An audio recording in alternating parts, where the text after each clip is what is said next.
All right, so let's get started. You guys asked a lot of great questions about water.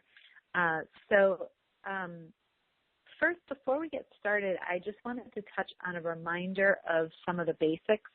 I know that water is one of those topics that can very easily move into a lot of information that seems overwhelming. And so if you are a beginner, then my recommendation is to be thinking about just the basics first. And so you might have a small area, which means that you might be hand watering.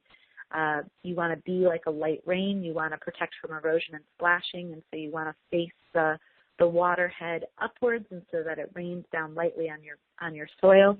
The 2-second rule that I shared, you want to water the soil and not the plant, because basically that's where the water is needed, and you can do some damage to the plants if you're actually watering the leaves of the plant. And you want to water during the cool part of the day to reduce evapotranspiration, both the evaporation from the soil and also any water that lands on the leaves. You're basically watering between 1/8 of an inch and 1/4 inch per day. Most people say about 1 inch per week. And then you want to water direct seeded areas when they're 30% dry on the surface, because those are seeds, and basically they need regular water in order to grow. And we learned this week that most of the water is taken up into the plant at the top portion. 70% of the growth of the plant is in the top area of the roots. And so for what that means for a seed is that you really want to keep that top level moist. And then you want to, if you want to test your soil moisture level, you can basically reach into the soil about 6 inches down, grab a handful of soil, ball it up in your hand, and if it makes a nice ball, that's a good sign. If you're not squeezing out excess water, that's a good sign. And then if when you tap it, it falls apart, that's a really great sign that you're watering to the correct moisture level. So those are the basics. Start with those if you're in the beginner zone. And then all of the other aspects of irrigation systems and all of the rain barrel systems, those you might move into as you get more experience. So, and the other thing I wanted to chat briefly about before we get started with questions was a topic about water conservation. So obviously we're looking to water as little as possible and still maintain healthy plants, and especially important with our changing climate and our drought areas. It's very important to be thinking about water conservation. So I just wanted to start there today. Remember that there are drought-friendly plants. The top of the list for drought-friendly plants for vegetables, and these are not the kind of plants that you'll find necessarily in the desert, because those are very arid areas, but these are vegetables that are drought-friendly. Asparagus, chard, eggplant, mustard greens, peppers, tomatoes, and there's some native strawberries that are also drought resistant. So those are some of the more drought-friendly plants. If you want to start with watering the least amount, I would start with those crops.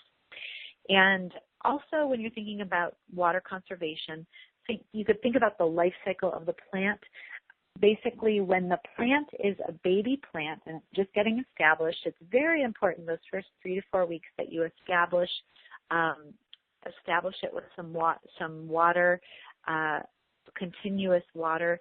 And the reason is that the long-term yield of the plant is connected to that, the long-term health, the ability for that plant to survive because its root system is small, means that it needs more frequent watering. So those first 3 to 4 weeks you're looking to water the most, and then as the plant gets mature, then you can do some deep watering less often, and your plants will be happy with that.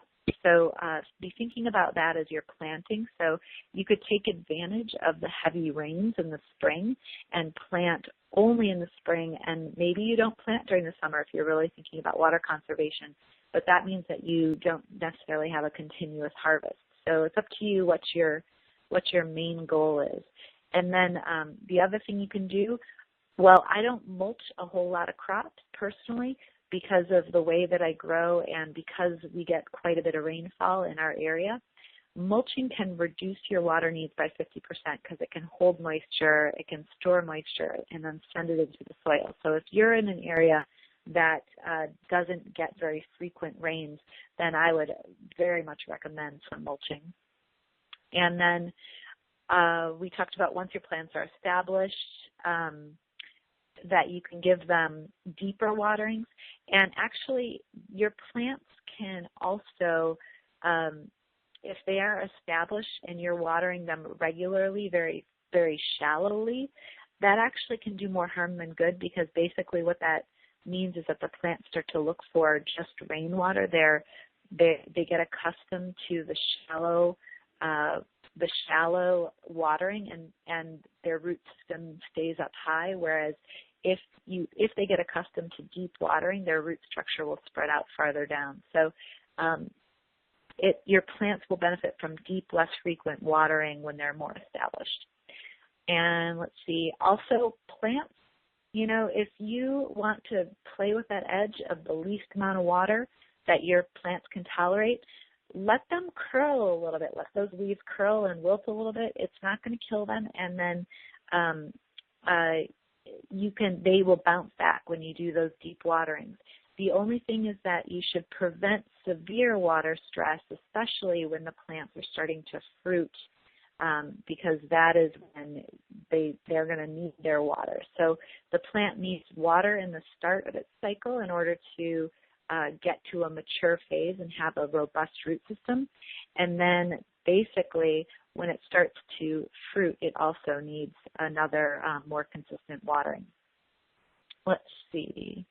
And then, of course, the other thing that can help conserve water is more organic matter in your soil. So we talked about adding compost as a way to do water retention practices.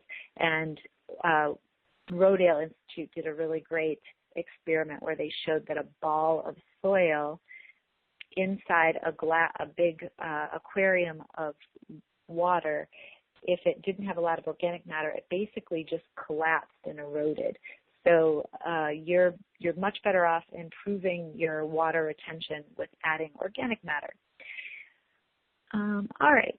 So those are some overall water conservation tips that I just wanted to talk about before we get into tonight's questions, just as some reminders about water and our climate and the importance of growing with the least amount of water. And that's the framework that I'm going to be using to answer some of these questions tonight, because I realize that most of the questions could be answered by going back to this idea of water conservation.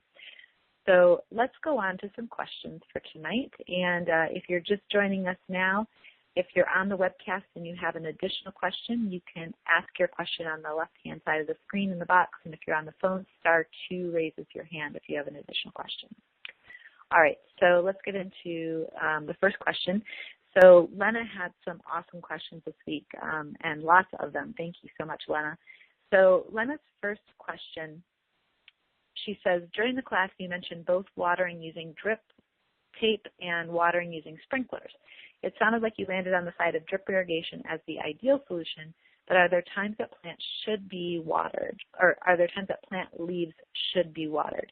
In other words, is drip irrigation always enough for them to, or do their leaves need to get sprinkled or misted for them to be at their best? So Lena, in my experience, plants do not need any water on their leaves. If you enjoyed this video, don't forget to leave a like and share your thoughts in the comments below. We'd love to hear from you.